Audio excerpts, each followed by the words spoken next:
Join us on the last bus home.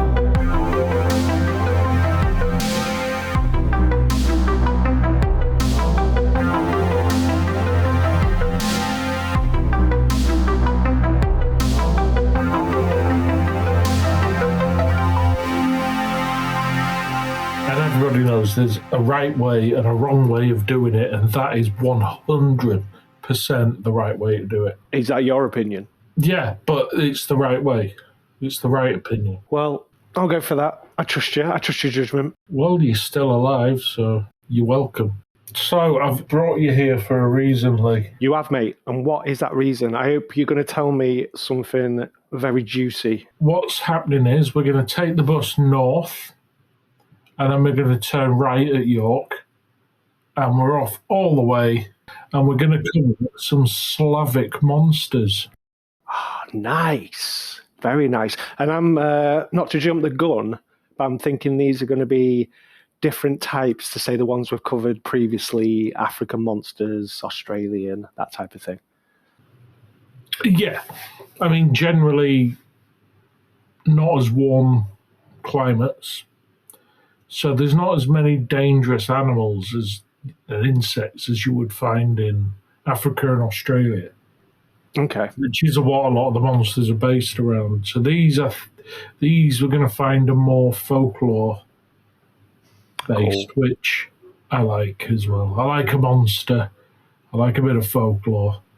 So you're going to have to bear with me because I'm not from this area of the world and my tongue hasn't been raised to say these words. So, okay, so I'm going to begin with Alknost. Okay. Alknost, who gets her name from the Greek demigod Alyclone, is a creature with the body of a bird and the head of a woman. Her voice is incredibly beautiful and alluring, causing people to forget everything and never be able to experience happiness like hearing her voice again. She lives in the underworld, and her counterpart, who is named Sirin, who appears in an orchard during the morning to cry on the apple feast of the Saviour Day. In the afternoon, Alknost sits in the tree Sirin was in and starts to celebrate, laugh, and rejoice. She would also lay eggs and put them on the bottom of the sea, where they would cause rough seas and large thunderstorms over it. Nice. What's the problem? Why is she doing that?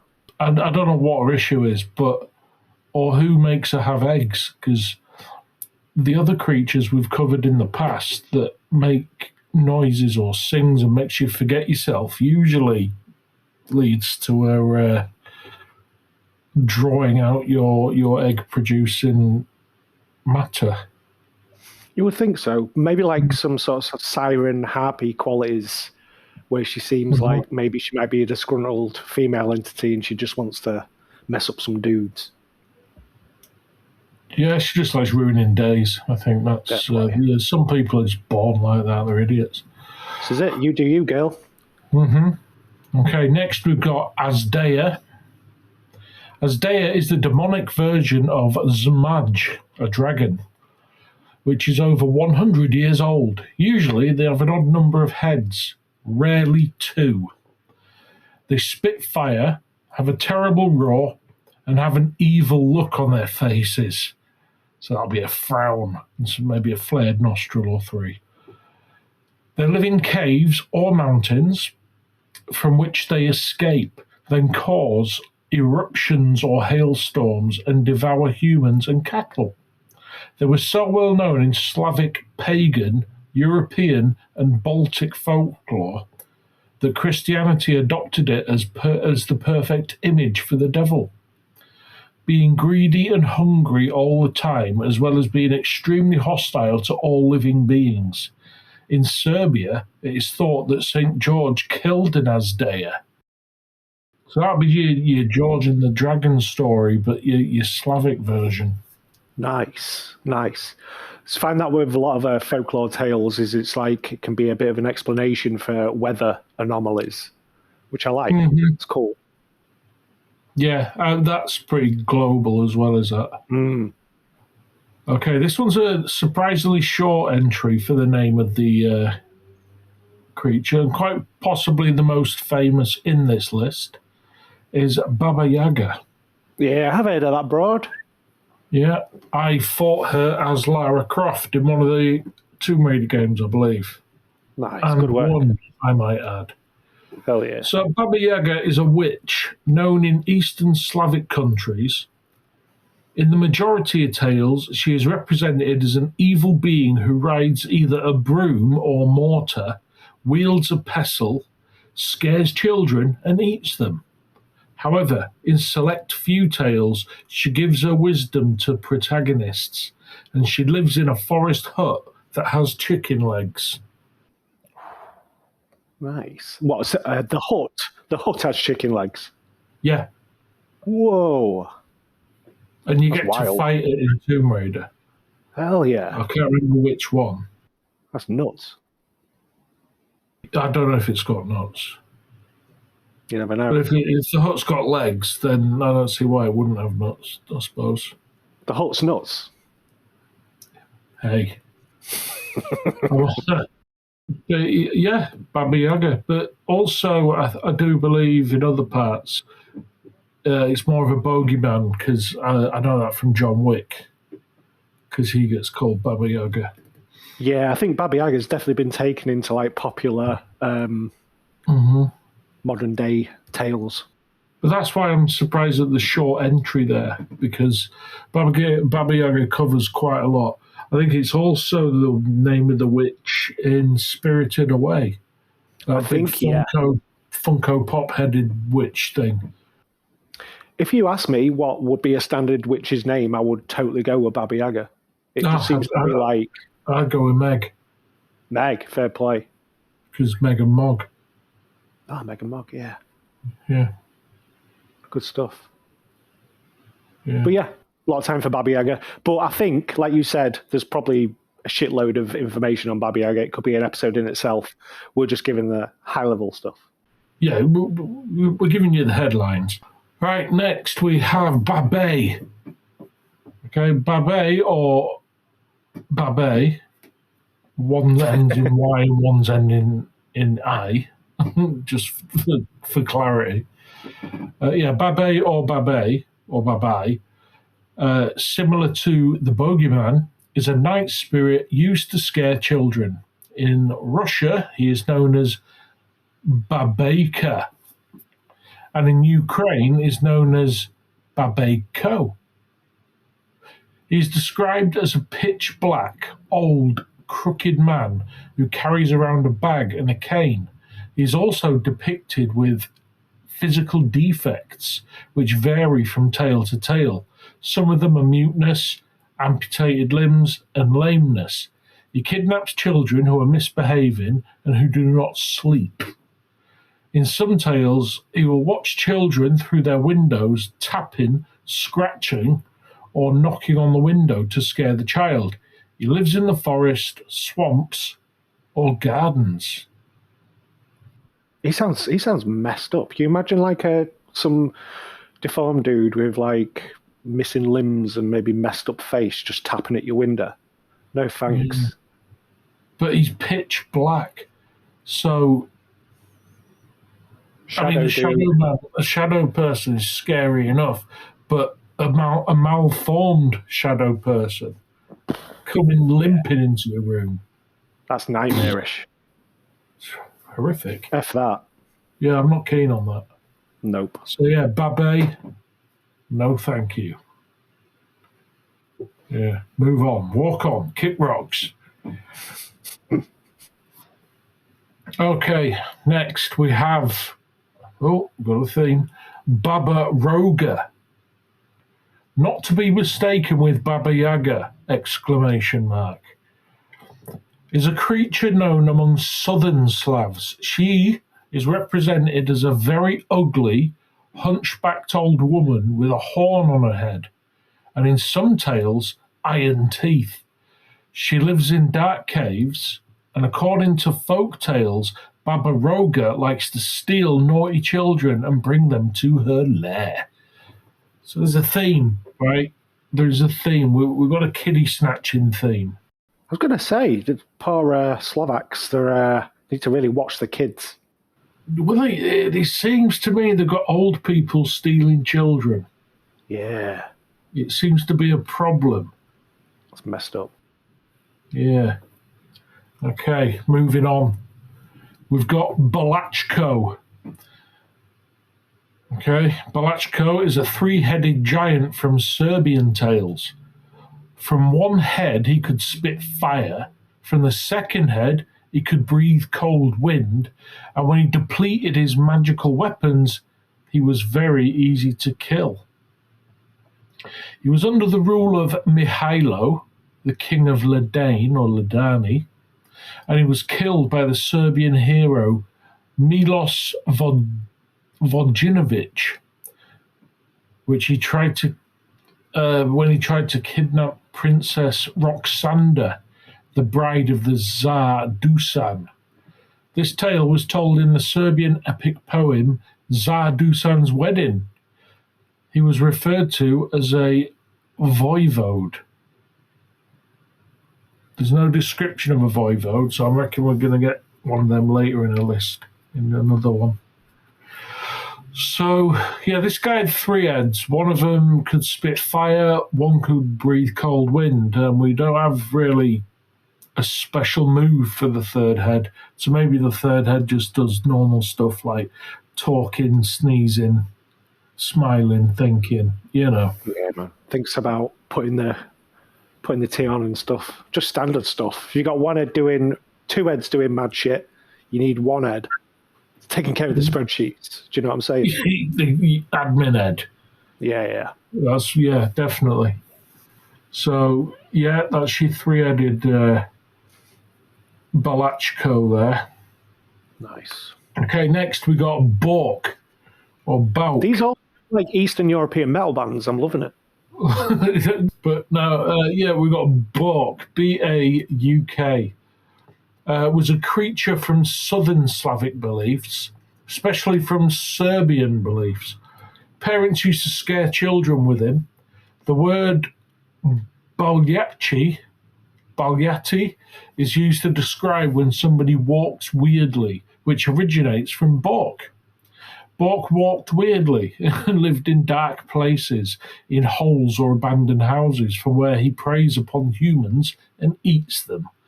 The only way to banish Bork is to use light or noise. The English word that is similar to Bork is ogre. Ogre, nice. That's how I was picturing him, a bit of like a troll ogre type of thing. But Shrek, Yeah. only less Shrek. Shrek on crack. Oh, okay. Yeah, I'll take that. So that's Bork anyway. Next we got Beda or Beheda, or in English, Misery. Oh. Is a demon from southern Slavic folklore and is descended from ghosts. One translation of her name is Chuma, meaning plague. She wanders across the world, attacks people, and tortures them. There are sayings like, Beda found them, or Beda follows them from cradle to grave. Beda is a bony and slimy creature that breeds very quickly, likes to steal things from people, and to dig the stolen objects deep into the ground. Jeez, these are nightmarish. Yeah, I'm digging these. Horrible, aren't they? Yeah. I like it. It's really interesting to see that sort of difference between African monsters, where there was a lot of folklore tales in there, a lot of like snakes, reptiles, but a lot of the creatures were maybe like noble ones or did that. These are like really dark. They all seem to have deformities, slime, bones. It's great, man. I love it. Yeah. Okay, next we've got Bez.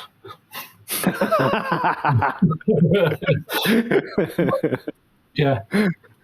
Bez Ed stumbles around raves looking for ease. Bez is a demon that bounces around the stage with a tambourine.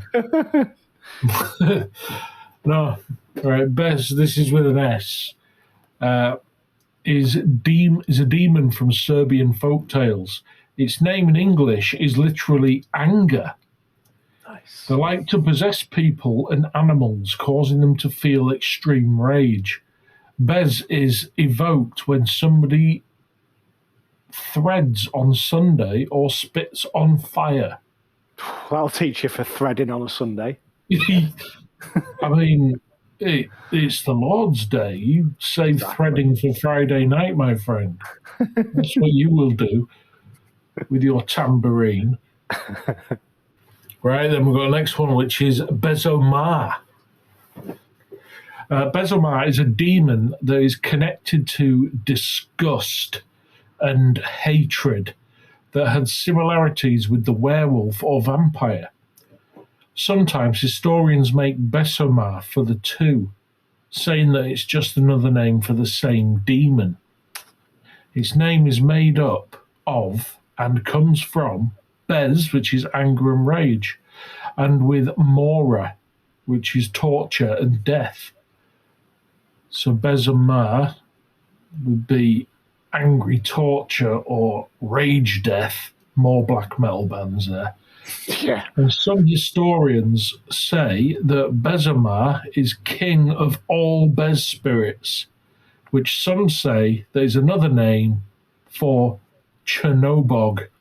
But yeah, that's Bezomar anyway. Quite a breakdown of its name there. Not very endearing, No. I would say. Yeah, one to avoid. None of these guys sound particularly friendly. Yeah, this is a bus I wouldn't get on. No. Oh, we've got Bukovac. Bukovac is a demon creature from southern Slavic tales, especially of the Serbs, that live on the northern part of Serbia, similar to Drekovac. It likes to yell very loudly, but unlike Drekovac, it lives close to swamps, rivers, and lakes, and has a different look. It has 6 legs, slimy skin, a big mouth, a long tail, and long curved horns on its head. It likes to drown people and animals who happen to walk close to their watery lair late at night. So do it in the morning. During the 1900s, locals reported sightings of this creature on the shores of the Sava River in the region of Sirmia. So there we go. So that's the Bukovac. I think that's actually a monster. That sounds like a creature, 6 legs and all that. Yeah. Yeah, a bit less muffed up than the others. Yeah. Okay, this one I know this word. I can't think where I've heard it.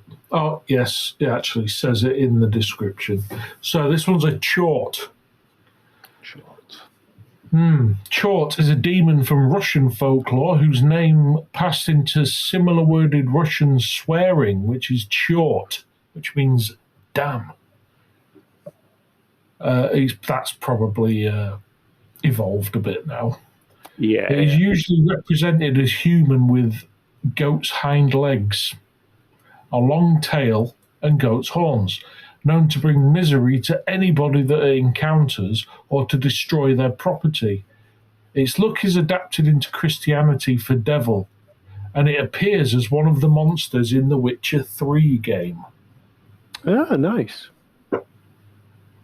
So that's where I know the word chort. So next we have Tumor, which we covered, which got mentioned briefly earlier.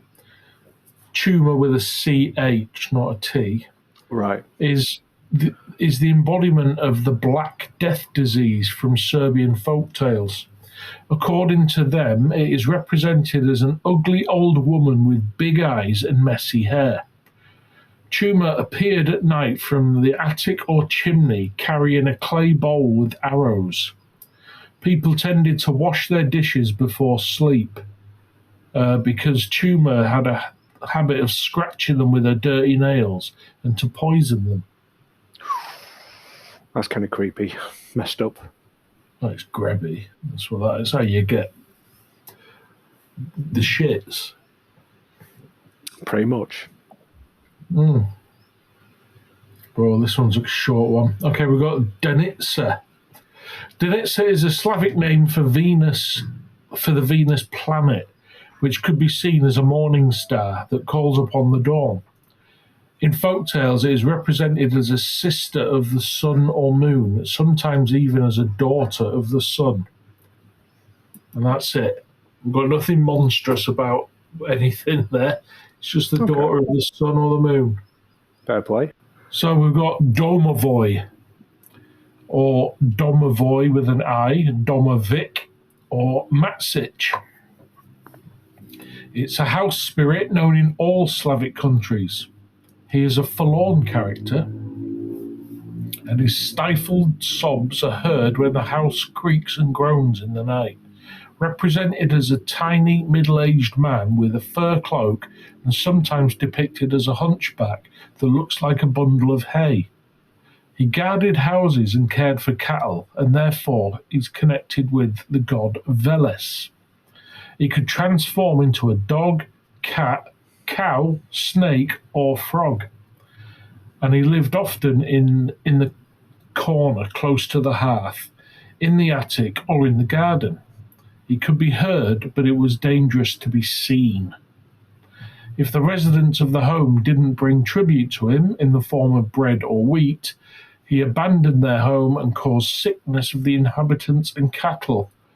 And when somebody in the household was about to die, the domovoi could be heard crying very loudly at night. So it's a bit like a banshee. Yeah.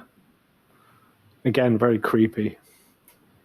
If I heard something crying in the middle of the night that wasn't human, am I going out to check on that? That's why we have kids and send them out.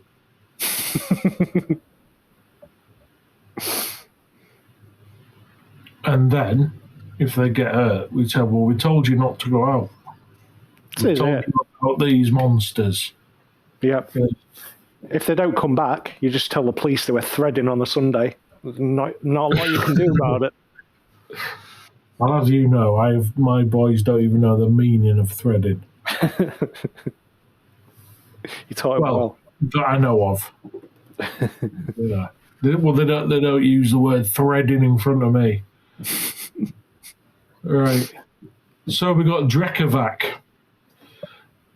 Drekovac, or Screamer, is a demon from southern Slavic folklore, created from dead, unbaptized toddlers. Yeah. It is represented as a tiny, hairy creature with long, sharp claws and long fur, which he stomps upon and yells in a mixture of child's cries, scream, and wolf's howling. Holy shit, that's terrifying. He could scream so loudly that people could get deaf from it. Yeah. It lives in graveyards, in forests, or shores of rivers, generally in places where it died as a human.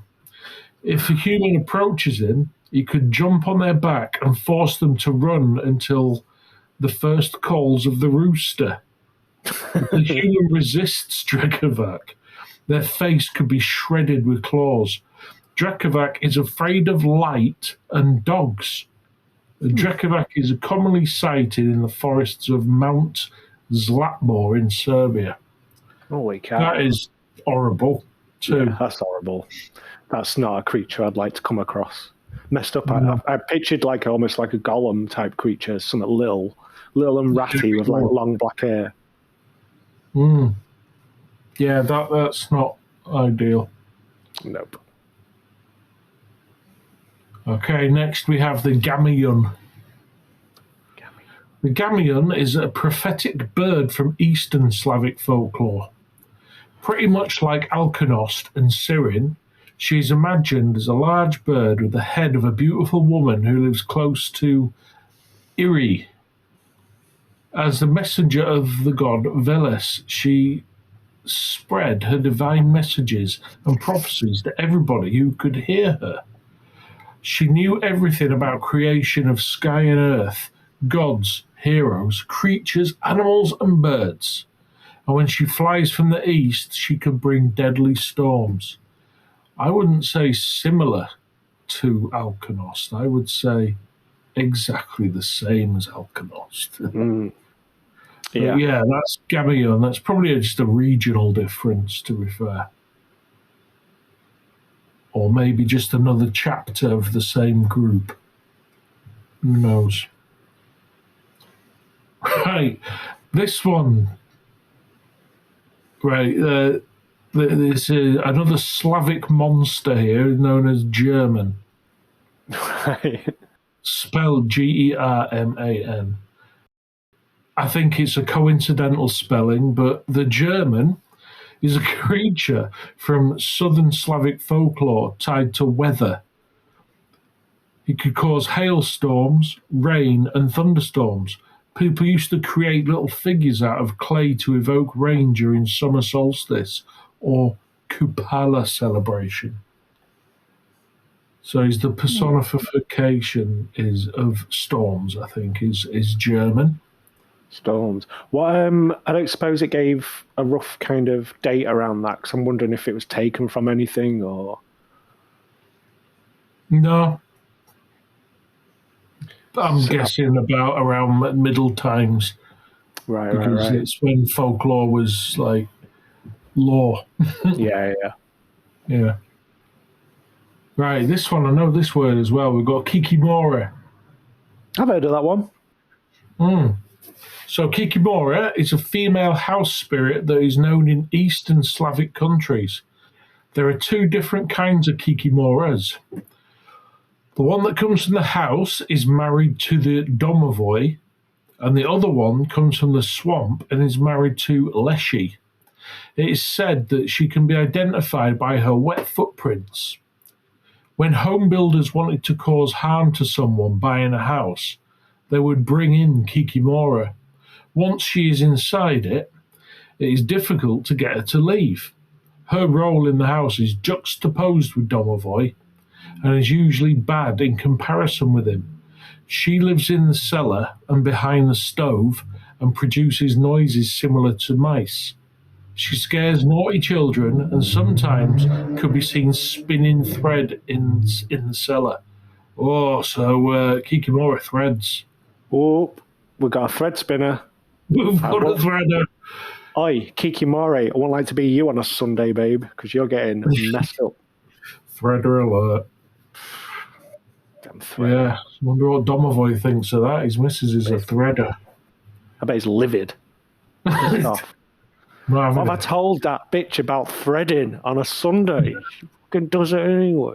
In front of me mates. In front of me mates. I told you. Yeah, not cool. Not bueno. Not bueno. Okay, wait. Next, we've got Lesnik, also known as Leshy, which we've just talked about. Yeah, I've definitely come across Leshy before. Okay. In a name. Well, then let's see what else there is. And many, many more things is a spirit known in all Slavic countries. His name, translated from Russian, means from the forest. And he is a deity of the forest. His domain, the spirit, is to protect forests and the wildlife that inhabit them. He can change his size from the size of grass to the tallest tree, and has the ability to take whatever shape he wishes to. He has blue cheeks because of his blue blood, vivid green eyes, pale skin, and his hair and beard are created from grass and vines. Slavs thought that migrations of animals were actually Lesnik's orders. Farmers and shepherds usually made pacts with him so that he could take care of their animals and farms. Lesnik is also a trickster. For example, he is known to lead people in the wrong direction in forests, where he could tickle them to death. Because of this, people formed a habit to wear clothes upside down to prevent getting lost. What the hell? Yeah. If two Lesnitsi meet each other, they may wreak havoc upon forests, destroying trees and scaring animals away. He also has a wife called Lezovica. Now, while tickling to death may sound a bit humorous, it's actually horrible. I don't know if you've ever been tickled when you don't want to be tickled and someone won't stop, but it's the worst feeling in the world. It is horrible, but I can't say I've been tickled to death. I don't think I've done anything to death, to be fair. No. Maybe I've been Because close. But I'm not dead. So, Does it, mate? You know, you're surviving. That's what I am. I'm a survivor. Beyonce sung that song about you, bro. She absolutely did. Okay, so we got next, on that note, we got Lickho.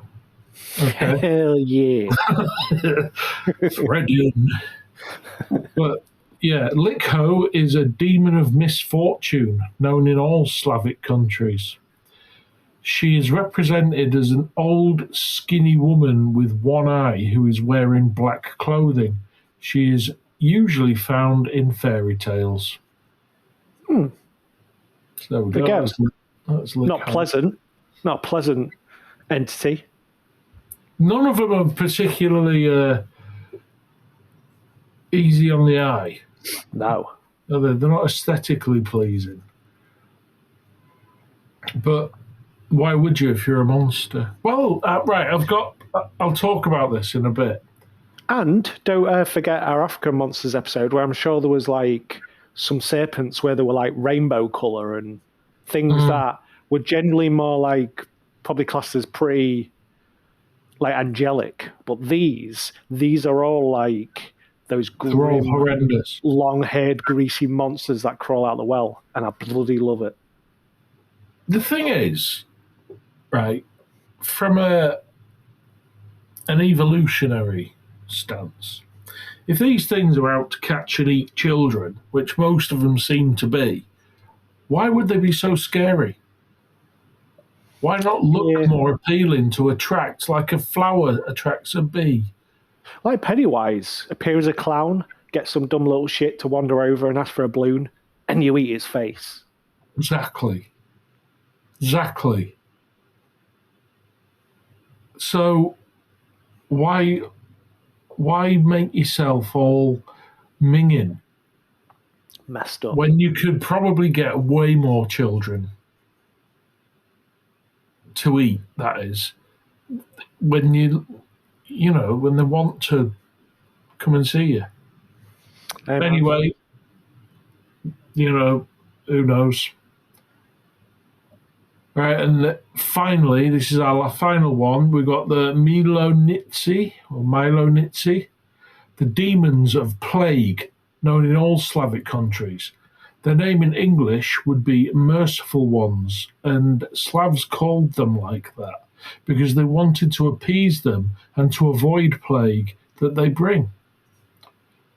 They're represented as women in black, and they walked in groups, rarely alone. The amount of Milonitsi was measured by the amount of sickness that they brought. There was no cure from them, but there was a way to appease them and eventually avoid their plagues. People could light fires on the crossroads and on village entrances, and they could share food and drink and even sing before the fires. I like it. Milonitsi are just dirty girls. They're basically warning single men against hen nights. Hell yeah. Dirty Hindus. Dirty Hindus. A lot of these broads seem to be carrying some form of plague or disease, pestilence. Well, they would be the dangers in the Slavic countries. I suppose Arthur would already know how to deal with a bear. So yeah. Kind of like how it gives them sort of, female gender. It makes it almost that extra bit, I don't know what I'm trying to get here, but like, if you've got a dude who's a demon there's this big dude, and he's going around killing all the kids. I'm like, yeah, sure. But there's just something All about fellas in this them, are little. Or This is it. deformed. Deformed, creepy, and I just think it's great. The Slavics really know how to spin a folklore. I'll just say that. They do. There's some good movie characters in there, I think. Oh, hell yeah. All of these have been great movie characters so far. Well, you'll be glad to know. I mean, that's the end of today's list, but I do have somewhere stashed another list of Slavic entities. Awesome. So, Well, I think off the back of today's list, mate, call me a Slavic folklore fan. I'm well up for a barrage of Slavic monsters, folklore. Be actually quite interesting further down the line to maybe see. Well, might be interesting to see if we can try and find some like urban legends or maybe stories that have been taken from these folklores and people have actually seen shit. Because these are all like, sometimes the folklores, they can be a bit fantastical and a bit metaphorical, where these are straight out of a horror film. So I can imagine maybe the Slavic youth have maybe brought some of these guys back down the route of some creepypastas, maybe. I'm not sure. Yeah, they all seem to be like, well, they could all quite easily just come out of Nightbreed. Yeah, good call, man. Good call. So anyway, I'm going to leave you there. This is my stop. Yep, let's take this bus back to dreary Yorkshire. See you on the next one, bud. Ding, ding. Ding, ding.